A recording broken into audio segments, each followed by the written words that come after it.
बाहर से खबरें मिल रही थी कि हमारे कुछ जहाज गिरे हैं, हमारे सैनिक शहीद हुए हैं, वो सही बात थी। जिस कॉन्फिडेंस के साथ और जिस बेशर्मी के साथ रक्षा मंत्री राजनाथ सिंह झूठ बोल रहे हैं, पूरी सरकार झूठ पे और बेशर्मी अख्तियार किए हुए है। आज उनको शर्म आनी आ रही है या नहीं? इस्तीफा दे दो मूर्खों, बेशर्मों, इस्तीफा दे दो।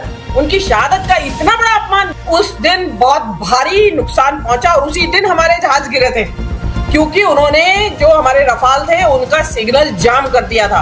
हमारे जो जहाज थे उनको उड़ने ही नहीं दिया गया, वो जाम हो गए, सिग्नल जाम हो गए उनके। उस दौरान में युद्ध हो नहीं रहा था और सेना जो है हमें ब्रीफिंग दे रही थी, वो भी झूठ था। इनके परिवारों को क्या कह के चुप कराया गया होगा, क्या धमकियां दी होंगी उनको, ये खबरदार जो जवान निकाली मुंह से। आप ये देखिए कि इवन जो अभी तो पायलटों की भी आएगी लिस्ट। एक पाकिस्तानी जर्नलिस्ट ने अपना यूट्यूब पे व्लॉग डाला, उसने बाकायदा 5 पायलट्स के नाम लिए, उनका सर्विस नंबर बताया। मेरे को तो समझ में नहीं आ रहा है पब्लिक को इन झूठे बेशर्मों कपटी धूर्तों के ऊपर विश्वास क्यों है। जो पाकिस्तान है उन्होंने अगले ही दिन, जब ये ऑपरेशन सिंदूर का पहला दिन था, उन्होंने बाकायदा इंटरनेशनल प्रेस को बुला के उन्होंने बाकायदा ब्रीफिंग दी, अपना नुकसान बताया और ये बताया कि हमने क्या क्या नुकसान इंडिया को पहुंचाया। हमारी तरफ से ऐसी ब्रीफिंग नहीं थी और जो ब्रीफिंग हो रही थी वो सरासर झूठ था। जो रफाल फेल हो गए, जिनको जाम कर दिया चाइनीज टेक्नोलॉजी ने, वो रफाल जो है आपने दोबारा और खरीदने का ऑर्डर दे दिया उनका। और इस युद्ध में आपको कितना नुकसान हुआ होगा शिव कुमार जी, ये इस बात से जाहिर होता है कि आज जो है पाकिस्तान जो है इस युद्ध को लड़ने के बाद दुनिया का सरताज बना हुआ है, सबका लाडला बना हुआ है पाकिस्तान। कराची पहुंच गए, कराची बंदर का ध्वस्त कर दिया, लाहौर पे कब्जा हो गया, आसिफ मुनीर को अरेस्ट कर लिया है भारतीय सेना ने, तो मेजर गौरव आ गया। सिस्टम पूरा काला है, आपके मुंह पर इतनी कालिक पुत गई है, आपसे ज्यादा नीच नराधम कोई हो नहीं सकता पकड़ा है। और ये सबूत जब आप सुनेंगे, वो गांव का किसान सुनेगा तो वो रो पड़ेगा, वो कहेगा कि मेरे बेटे की शहादत इन्होंने 13 महीने क्यों छुपाई। यानी जो बाहर से खबरें मिल रही थी कि हमारे कुछ जहाज गिरे हैं, हमारे सैनिक शहीद हुए हैं, वो सही बात थी। आज ये खबर छपी, सबसे पहले मीनू जी उस खबर पर ले चलूंगा। ये खबर है, इस खबर में लिखा है कि ऑपरेशन सिंदूर में शहीद हुए थे 6 भारतीय जवान, पहली बार सामने आए नाम। अब तो उनकी अस्थियां भी नहीं बची होंगी, अब तो हम उन्हें श्रद्धांजलि भी नहीं दे सकते, हम उनके सम्मान में उन्हें अंतिम सलामी भी नहीं दे सकते। 13 महीने तक इस देश को गुमराही के दौर में क्यों रखा गया? सोचिए, विचार कीजिए। शर्म तो तब आई जब देखते ही देखते फिर राजनाथ सिंह का एक लोकसभा का वक्तव्य वायरल हो गया। क्यों बोले? मैं उस वक्तव्य को सुनाऊं, फिर मीनू जी आपके पास आऊं, आपकी इजाजत हो तो। आपको प्रश्न पूछना है तो यह पूछिए कि इस ऑपरेशन में क्या हमारे जाबाज सैनिकों को कोई क्षति हुई है, तो उसका उत्तर है नहीं। अध्यक्ष महोदय, कितनी बेशर्मी से जवाब दिया गया है। सोचिए उनकी मां पर क्या गुजरी होगी जब यह बयान दिया गया। जिस मां ने 9 महीने अपनी कोख में रखकर उस बेटे को जन्म दिया, जो कफन में लिपटकर घर लौटा था, क्या बीत रही होगी आज उन पर। शिव कुमार जी, एक शेर है, मुझे शायर का नाम तो याद नहीं है, उसने बोला था वो झूठ बोल रहा था कुछ इस सलीके से कि मैं एतबार ना करता तो क्या करता। जिस कॉन्फिडेंस के साथ और जिस बेशर्मी के साथ रक्षा मंत्री राजनाथ सिंह झूठ बोल रहे हैं, एक के बाद एक झूठ बोल रहे हैं। अभी तो पहले हम शहादत पे ही टिकेंगे जवानों की, क्योंकि हमारे लिए जहाजों के गिरने के बजाय जवानों की शहादत का मुद्दा बड़ा है, जिसे कि छुपा लिया गया। मतलब 13 महीने तक इस देश की जनता को मैं रोकूंगा आपको। वो कोई राजनीतिक मंच पर नहीं बोल रहे थे, वहां बोल रहे थे जहां संवैधानिक बातें होती हैं, वो वहां जवाब दे रहे थे जहां का सच हम सब स्वीकार करते हैं। तो इतना बड़ा झूठ वो कैसे बोल पा रहे थे? और बगल में बैठे गृह मंत्री की मुस्कुराहट आपने देख ली होगी, मेजें बराबर थपथपा रहे थे। क्या इसका मतलब पूरी सरकार झूठ पर चल रही है? मैंने अपनी बात आई तो मैंने बोल दिया। जी, पूरी सरकार झूठ पे और बेशर्मी अख्तियार किए हुए है। वो जो यहाँ बैठे हुए जो सत्ता पक्ष के सांसद है, जिस कदम मेजे थपथपा रहे हैं कि कोई हमारे सैनिकों की हानि हुई या नहीं, तो उसका जवाब है नहीं, और वो चिल्ला के पड़ते और आज उनको शर्म आनी आ रही है या नहीं? शहीदों के प्रति जो तुमने इतना अपमान किया है उनका, उससे शर्मसार होके इस्तीफा दे दो मूर्खों, बेशर्मों, इस्तीफा दे दो। शर्म आनी चाहिए। उनकी शहादत का इतना बड़ा अपमान, ये वो सरकार है जो विपक्ष को कहती है कि तुम सेना का अपमान करते हो, तुम्हें सम्मान करना नहीं आता। हम हैं सेना का सम्मान करने वाले, तो ऐसे सम्मान करने वाले कि जिन्होंने 13 महीने तक देश को मतलब इस उससे गौरव से वंचित रखा कि हमारे शहीद जवान शहीद हुए हैं बॉर्डर पे हमारी रक्षा में। जिस वक्त हम टीवी पे बैठे हुए उसका लाइव टेलीकास्ट देख रहे थे, उस टाइम इन छह ने शहादत दी है। शिव कुमार जी, हमें शर्म से झुक जाना चाहिए सिर, कि हमें पता नहीं था। हम समय पे हमें उनकी परिवारों के साथ जब खड़ा होना था और जब हमें उन्हें श्रद्धांजलि देनी थी, उस वक्त हमारे सामने ये झूठ परोसा गया। और झूठ, इतना बड़ा झूठ, रक्षा मंत्री कोई अपनी तरफ से तो बोल नहीं रहे हैं, उनको तो जो प्रधानमंत्री ने जो अप्रूवल दी होगी वो बोल रहे होंगे। उसमें आपने इतना बड़ा झूठ, और आज उन्हीं 6 शहीदों के नाम आपके पास थे और वो आप आज दर्ज करा रहे हैं नेशनल राष्ट्रीय युद्ध स्मारक में, आप दर्ज करा रहे हैं। और ये तो आप जैसे सोशल मीडिया के कुछ चैनल्स हैं जो इस खबर को निकाल लाए हैं और इसको शाया कर दिया है। मतलब अब जनता सोचे कि अब अंदाजा लगाइए राम मंदिर के चढ़ावा घोटाले में क्या क्या झूठ बोला जा रहा है। और आप अंदाजा लगाइए कि 2002 में जो गोधरा एक्सप्रेस को जो जलाया गया था डिब्बे, उसकी सच्चाई क्या होगी। आज अंदाजा लगाइए आप किस तरीके से झूठ बोलने में माहिर है ये सरकार, कि हर बात पे झूठ। मतलब इसी मुद्दे पे राहुल गांधी ने सवाल पूछा था कि भाई हमारा क्या नुकसान हुआ, ये भी तो बताइए देश को। जो कि हमेशा से रवायत रही है कि जब भी ऐसे युद्ध हुए हैं, शाम को ब्रीफिंग होती थी, ऑफिसर्स, पुलिस के, वो सेना के जो टॉप ऑफिसर्स थे, वो बयान देते थे, वो बताते थे कि भाई हमारे ये नुकसान हमने पहुंचाया है दुश्मन को और हमें ये नुकसान हुआ है। लेकिन ये सरकार इस तरीके के झूठे, मतलब पाखंड में झूठा अभिमान, फॉल्स प्राइड, झूठा घमंड, झूठा अहंकार कि हमें तो कुछ हुआ ही नहीं, हम ही ने नुकसान पहुंचाया। और जिसने नुकसान पहुंचाया वो सबको पता है। आपने आनंद फानंद में जो सीज फायर किया, ये खबर है कि जिस दिन इन्होंने पहला अटैक किया 6 तारीख के और 7 तारीख की दरमियानी रात को, उस दिन बहुत भारी नुकसान पहुंचा और उसी दिन हमारे जहाज गिरे थे, क्योंकि उन्होंने जो हमारे रफाल थे उनका सिग्नल जाम कर दिया था। पाकिस्तान जो है चाइनीज टेक्नोलॉजी, चाइना से सैटेलाइट से उनको लाइव लोकेशन मिल रही थी और उनको लाइव टेक्नोलॉजी सपोर्ट मिल रहा था। हमारे जो जहाज थे उनको उड़ने ही नहीं दिया गया, वो जाम हो गए, सिग्नल जाम हो गए उनके। और उन्होंने जाम सिग्नल होने पे पायलट कंफ्यूज हो गए और वो कहीं के कहीं उड़े और पाकिस्तान को मौका मिला। और उसके बाद आपको ध्यान होगा दर्शकों को कि 2 दिन जो हमारे जो सीडीएस है उन्होंने सिंगापुर में ये एडमिट किया कि हमने 2 दिन के लिए ऑपरेशन रोका। सिंगापुर में एडमिट कर रहे हैं हमारे सीडीएस चौहान साहब, वो कह रहे हैं कि 7 तारीख के बाद हमने ऑपरेशन रोका। आप सीज फायर करने क्यों गए? आप उस टाइम लाते आप पीओके वापिस, वो मौका था आपका, आप कर लेते लाहौर पे कब्जा, आप कर लेते कराची पे कब्जा। लेकिन क्योंकि आपने 2 दिन ऑपरेशन रोका, और शिव कुमार जी झूठ कितना बोला जा रहा था, जिन 2 दिनों में ऑपरेशन रोका गया कोई हमारी तरफ से कोई अटैक नहीं था। उन 2 दिनों में भी लगातार जो सेना के ऑफिसर हैं वो प्रेस को ब्रीफिंग दे रहे थे कि आज ये हुआ, आज ये हुआ, आज ये हुआ। जबकि कुछ 2 दिन जो युद्ध रोका गया बीच में 7 से और 9 तारीख के बीच में, उस दौरान में युद्ध हो नहीं रहा था और सेना जो है हमें ब्रीफिंग दे रही थी। वो भी झूठ था शिव कुमार जी, वो भी झूठ था। और मैं इससे आगे का झूठ एक और बताती हूँ, एक वो तो बहुत ही बड़ा झूठ है। उस समय में कांग्रेस की एक स्पोक्स पर्सन, मैम मेरे सामने ये 6 शहीद हैं, मैं इन्हें अपनी श्रद्धांजलि अर्पित करता हूं, आपकी ओर से करता हूं, प्रणाम करता हूं इन्हें। ये भी किसी के लाडले थे, ये भी किसी के सुहाग थे, ये भी किसी के बाप थे। उन सब पर क्या बीती होगी जब आज ये सब बातें सुनी होंगी। हालांकि उन्हें सूचना तो तभी मिली होगी, लेकिन उनने मन महसूस कर रह गए होंगे कि सरकार हमारे नाम भी सार्वजनिक नहीं कर पाई। क्या फायदा मिला इस देश में? हमने अपने प्राणों की आहुति दी और इस देश ने हमें 13 महीने गुमनामी में रखा। क्या सोच रही होंगी इनकी आत्माएं? मैम यहाँ मेरा आपसे एक बड़ा सवाल यह है इतना बड़ा झूठ संसद में बोलकर राजनाथ की जैसे ही कल खबर आई और मोदी जी विदेश चले गए।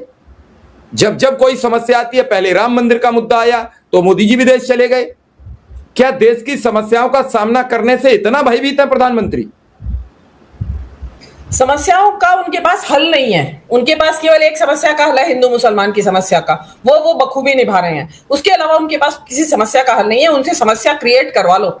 उन्होंने जो ये क्रिएट करी है, ये उन्हीं की क्रिएट करी हुई है। अरे कश्मीर में जब चप्पे चप्पे के ऊपर फौज तैनात है, वहां हिम्मत कैसे हुई पाकिस्तान के सो कॉल्ड अटैक की, कि वो आके और आपके अटैक कर जाए। मेरा तो एक सवाल और भी है शिव कुमार जी, जिस वक्त इनकी शहादत हुई जवानों की, इनके परिवारों को क्या कह के चुप कराया गया होगा? क्या धमकियां दी होंगी उनको कि खबरदार जो जवान निकाली मुंह से? और अंदाजा लगाइए, उनके घर में तिरंगे में लिपटे शव पहुंच रहे हैं। मेरा तो ये कहना है कि गांवों में भी तो पहुंचे होंगे शव, या गांव में आने ही नहीं दिए शवों को। मुझे तो ऐसा लगता है कि परिवारों को वहीं सेना के मुख्यालय पे बुला के कहा गया कि आ जाइए, यहीं होगा शव दाह संस्कार आपका, इनका जवानों का जो भी अंतिम संस्कार होगा। क्योंकि गांव में अगर शव पहुंचते तो जरूर बात निकलती। आज हर एक के हाथ में फोन है, वो गांवों में भी शवों को, मेरा मानना ऐसा है कि उन शवों को, शहीदों के शवों को गांवों में भी नहीं पहुंचने दिया गया। और ये इससे बड़ा खिलवाड़ शहीद की आत्मा के साथ, शहीद के परिवारों के जो दुख है उसका इससे बड़ा अपमान, उनकी शहादत का इससे बड़ा अपमान कोई नहीं हो सकता। एक और अपमान मैं आपके नजर में लाना चाहती हूँ। कांग्रेस की एक स्पोक्स पर्सन है, विंग कमांडर अनुमा आचार्य, जिस दौरान ये सिंदूर खत्म हो चुका था और एनालिसिस चल रहा था, तो उन्होंने डरते डरते बगैर नाम लिए एक वाकया सुनाया। उन्होंने कहा कि हमारे परिचितों में एक पायलट थे आर्मी में, वायुसेना में, बोले उनके यहां से उन पायलट की 13वीं की चिट्ठी हमारे घर आई। तो हमने पूछा कि ये 13वीं कब हो गई, उनकी कब हुई मृत्यु? तो उन्होंने कहा कि ये उनकी मृत्यु एक हवाई सड़क दुर्घटना में हो गई। बोले हम समझ गए, उससे आगे सवाल पूछना हमने मुनासिब नहीं समझा। आप ये देखिए कि इवन जो अभी तो पायलटों की भी आएगी लिस्ट, मैं आपको, और क्यों आएगी लिस्ट, जब ये ऑपरेशन सिंदूर होके 10 तारीख के बाद एक पाकिस्तानी जर्नलिस्ट ने अपना यूट्यूब पे व्लॉग डाला, और जिसको चाहिए मैं उसको भेज दूंगी, उसने बाकायदा 5 पायलट्स के नाम लिए, फाइटर जेट में जो पायलट उड़ा रहे थे, उन पायलट्स के 5 पायलट्स के नाम लिए, उनका सर्विस नंबर बताया, उनका ओहदा बताया कि किस ओहदे पे वो थे। वो क्योंकि वो जहाज उड़ा रहे थे, जो ये वही जहाज थे जो कि जिनको की नुकसान पहुंचा था। उन्हीं के घायल पायलट अस्पतालों में दाखिल थे, और वो जर्नलिस्ट बाकायदा आर्मी के जो अस्पताल थे उनके बारे में डिटेल दी, उन्होंने नाम दिए कि कौन सा पायलट किस अस्पताल में दाखिल है। आपको पता है कि कौन पायलट, 5 पायलट मरे भी हैं। आपको देखिएगा धीरे से, आज से 6 महीने बाद इन 6 पायलटों, आप मेरी याद रखिएगा शिव कुमार जी, और मेरे पास वो वीडियो है। मैं अभी, क्योंकि मैंने जब वो बोला था तो वो वीडियो वायरल हुआ था, मैंने कौन से चैनल पे बोला, तो उसमें मैंने बताया कि ऐसे ऐसे पाकिस्तानी जर्नलिस्ट ये बात कह रहे हैं। उस वक्त क्योंकि वो इतना कठिन समय था शिव कुमार जी, क्योंकि आप बोले नहीं, आपने मुंह खोला नहीं, और आप देशद्रोही साबित हुए, आपके ऊपर मुकदमा कायम हो जाएगा। आज जो इन 6 परिवारों का आया, इन परिवारों के दुख को कौन इनकी दुख को कौन साझा करेगा? और क्या आपने जो शहादत का अपमान किया है, आपको तो शर्म से डूब मरना चाहिए, सरकार को इस्तीफा दे देना चाहिए। और मेरे को तो समझ में नहीं आ रहा है पब्लिक को इन झूठे, बेशर्मों, कपटी धूर्तों के ऊपर विश्वास क्यों है। इतना बड़ा झूठ आज तक नहीं बोला गया शिव कुमार जी, कि शहादत को ही छुपा गए। हर एक देश में, हर कंट्री में जहां भी इस तरह के नुकसान होते हैं, इवन जो पाकिस्तान है, उन्होंने अगले ही दिन, जब ये ऑपरेशन सिंदूर का पहला दिन था और हमारे जहाजों को नुकसान पहुंचा था जिस टाइम, उस टाइम उन्होंने अगले ही दिन उनके जो वो थे, कर्नल थे या उस रैंक के कोई, औरंगजेब थे उनका नाम ऑफिसर का, उन्होंने बाकायदा इंटरनेशनल प्रेस को बुला के उन्होंने बाकायदा ब्रीफिंग दी, अपना नुकसान बताया और ये बताया कि हमने क्या क्या नुकसान इंडिया को पहुंचाया। हमारी तरफ से ऐसी ब्रीफिंग नहीं थी, और जो ब्रीफिंग हो रही थी वो सरासर झूठ था शिव कुमार जी, झूठ था। 2 दिन जब आपने ऑपरेशन रोक के रखा, तो वो आपका 2 दिन क्या कर रहे थे आप? इट मीन्स वही वो समय था जो हवाई जहाज गिरे थे। आपको जिस दिन हवाई जहाज गिरे, उसके अगले ही दिन एक क्लैश रिपोर्ट करके एक एक्स पे एक साइट है, क्लैश रिपोर्ट, उसमें आया कि भटिंडा में एक रफाल गिरा है, और ये उसका नंबर है, उसका पंख जो गिरा था उस पे नंबर रहता है, वो आया और इंटरनेशनल प्रेस में रिपोर्ट आई, कहीं 4 बताया, कहीं 6 बताया। और जो आपके ट्रम्प हैं अमेरिका के प्रेसिडेंट, वो तो बार बार कहते रहे कि नुकसान पहुंचा है, रफाल गिरे हैं, और इंटरनेशनल प्रेस में आया कि रफाल गिरे हैं। और उनके गिरने का कारण था क्योंकि इंडिया के पास उन रफाल का सिक्योरिटी कोड नहीं था। अगर सिक्योरिटी कोड होता तो उसमें अपने जरूरत के मुताबिक उसमें बदलाव कर सकते थे, तो क्योंकि सिक्योरिटी कोड था नहीं तो उसमें बदलाव नहीं कर पाए और वो जिस हालत में थे उसी हालत में उड़ाए। अब इसमें एक और सवाल उठता है शिव कुमार जी, जो रफाल फेल हो गए, जिनको जाम कर दिया चाइनीज टेक्नोलॉजी ने, वो रफाल जो है आपने दोबारा और खरीदने का ऑर्डर दे दिया उनका। किस लालच में? आप देखेंगे कि मैक्रॉन जो है अननेसेसरी मोदी की चापलूसी करते रहते हैं। वो इसलिए करते हैं कि वो अपना कबाड़ बेच रहे हैं, वो 5th जनरेशन का कबाड़ आपको बेच रहे हैं, जबकि आप 5.5 जनरेशन के नए हवाई जहाज, जो लड़ाकू जहाज देश में आ गए, दुनिया में आ गए हैं।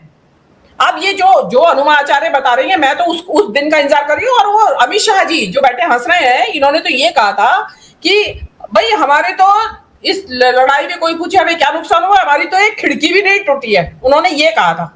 और जबकि आपको ध्यान होगा कि राहुल गांधी जम्मू कश्मीर में बॉर्डर एरिया पे गए थे, जहां पे पाकिस्तान की जो बमबारी थी उससे जिन घरों को नुकसान पहुंचा था या कुछ लोग मारे गए थे, आपको ध्यान होगा स्कूल के बच्चे भी मारे गए थे उसमें।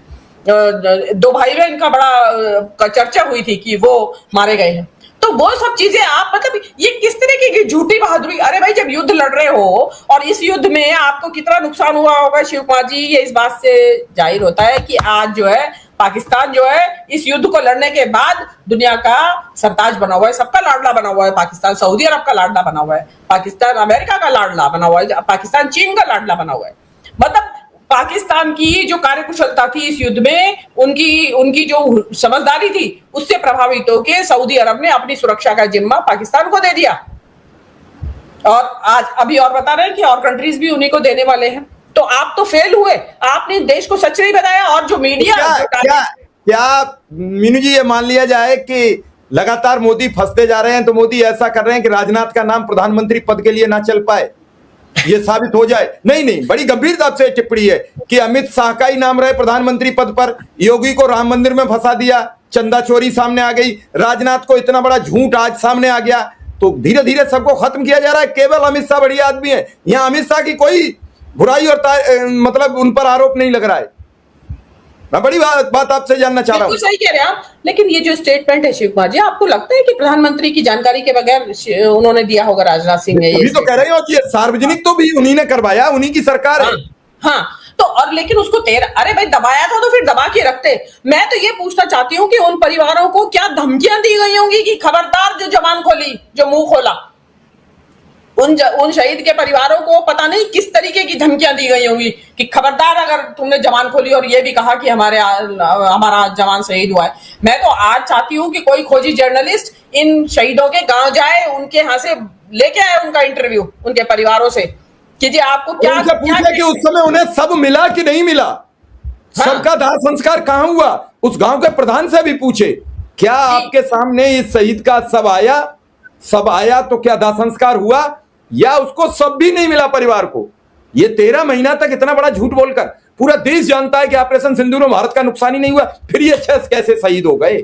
मैंने पहले भी कहा कि गांव में शव आता ना शिव कुमार जी, आप देखते नहीं कितने वीडियो वायरल होते हैं, भाई ऐसा हाहाकार मच जाता है जिनके घर का बेटा गया हो, तो वो गांवों में शव पहुंचा। आज हर एक के हाथ में फोन है, तुरंत खबरें आ जाती। मुझे तो वही मैं कह रही हूँ कि उनको परिवार वालों को आर्मी हेडक्वार्टर बुला लिया गया होगा कि भाई यही होगा, आइए यहीं दे दीजिए आप मुखाग्नि। ये 100% ये निकल के आएगा। कोई जाए अगर खोजी पत्रकार, क्योंकि अब ये खबर बाहर आ गई है, तो इस बात से अब जाना चाहिए, क्योंकि सरकार वहां दर्ज कर रही है उनके छेनाम। अरे भाई, जब एक तरफ तो आप कह रहे हैं कि कोई मरा नहीं, वही वाली बात है शिव कुमार जी, ना कोई घुसा है ना घुस के बैठा हुआ है। ऐसा ही है कि ना कोई मरा है और ना कोई शहीद हुआ है, ना कोई जहाज गिरा है।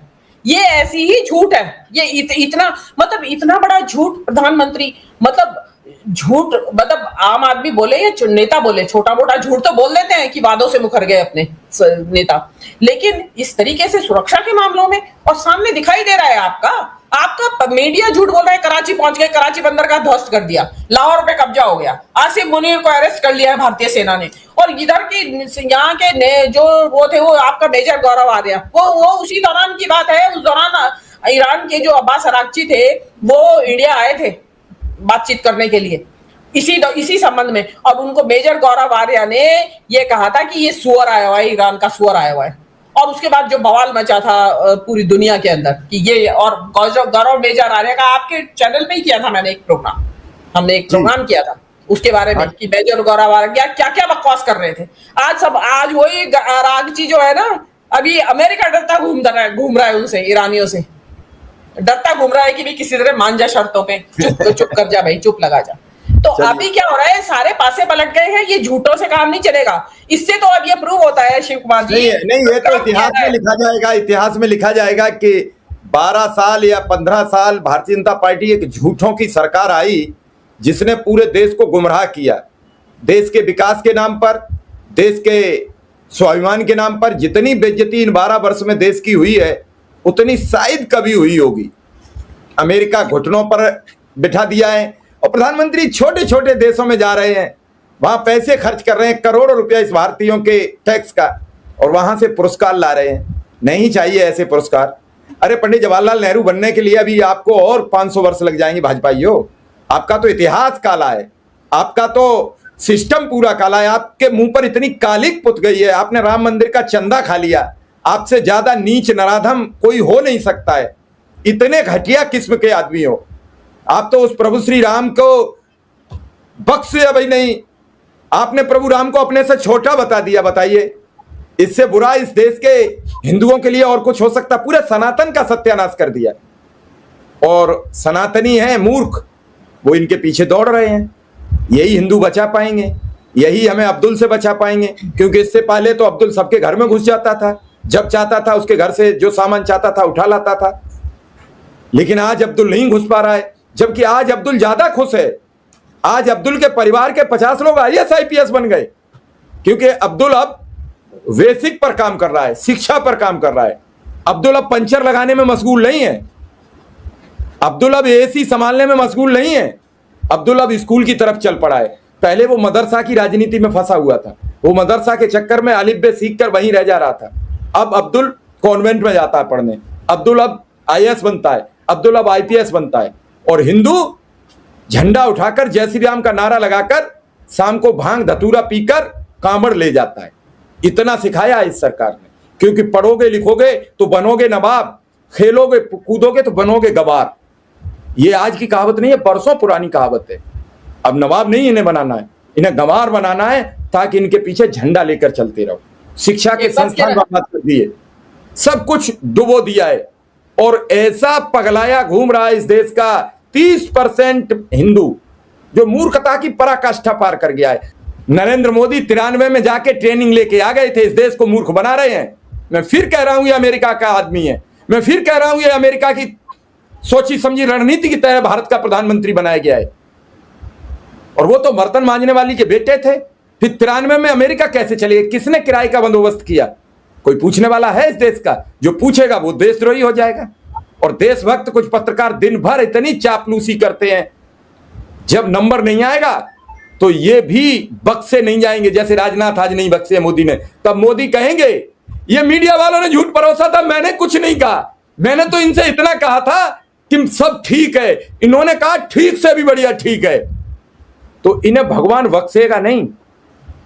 और जो इनके समर्थन में खड़े रहते हैं वो भी पाप के उतने ही बड़े भागी हैं जितने नरेंद्र मोदी है, जितने वो पत्रकार हैं, सब उतने ही भोगी है जो वाहवाही इनकी करते हैं दिन भर। वजह तो इतनी है, और क्या है? अरे आप सोचिए, जिस घर में आज ये खबर पहुंचेगी कि तुम्हारा बेटा तो 13 महीने पहले मर गया है, शहीद हो गया, देश के लिए जान दे दी, और वो राजनाथ ठहाके लगाकर, वो अमित शाह ठहाके लगाकर, जो राजनाथ सिंह है वो टेलीविजन पे आके माफी मांगेगी क्या? मेरा वो उस दिन का जो स्टेटमेंट है वो वायरल हो रहा है, और मैं माफी मांगना चाहता हूँ कि उस वक्त मैंने झूठ बोला था और इस्तीफा ये भी बताना नहीं मीनू जी, ये भी बताना पड़ेगा किसके प्रेशर में बोला था। हाँ, सब कुछ बताना। आप एडमिट कर रहे हैं तो प्रेशर तो पता चल ही जाएगा अपने आप। लेकिन देखिए, अगर इतना बड़ा झूठ, आप देखिए ना, ये देश की सरकार आंकड़े छुपा लेती है। मतलब उनको वर्ल्ड बैंक ने कह दिया कि आप झूठ बोलते हैं, आप चौथे नंबर की अर्थव्यवस्था नहीं, आपके आंकड़े सब झूठे आंकड़े दे रहे हैं आप हमें, आप कोई किसी चौथे नंबर की अर्थव्यवस्था में नहीं आते। और ये तक कहा गया कि भारत सरकार जो आंकड़े सप्लाई करती है अर्थव्यवस्था को लेके वो झूठे होते हैं, गलत होते हैं।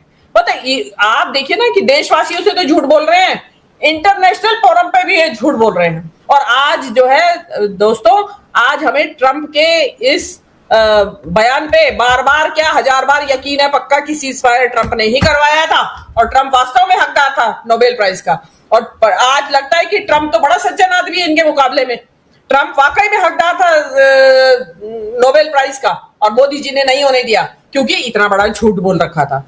और ट्रंप ने बाद में यह भी कहा था कि आपके जहाज भी गिरे हैं, सारी चीज उसने कही थी। और वो इंटरनेशनल उनका, जिनके 750 हवाई दुनिया में सैनिक अड्डे हैं, दुनिया भर में 750 सैनिक अड्डे, उनको किस चीज की खबर है? तुम्हारे परिंदा भी पर मारता होगा तो ट्रंप को खबर रहेगी। और ये तो लड़ाई चल रही थी। और उस दौरान अब तो ये बात बिल्कुल पक्का हो गई है, मोदी माने या ना माने, कि ट्रंप ने ही आपका ये करवाया था। हाँ, मोहर लग गई जी। बिल्कुल बिल्कुल मीनू जी, आपने बड़ी गंभीर जानकारी दी है दर्शकों को। दर्शकों से भी ये सवाल है कि आप कब तक इस पाप के सहभागी बनेंगे, या फिर आपकी बुद्धि पर कोई जादू कर दिया गया है।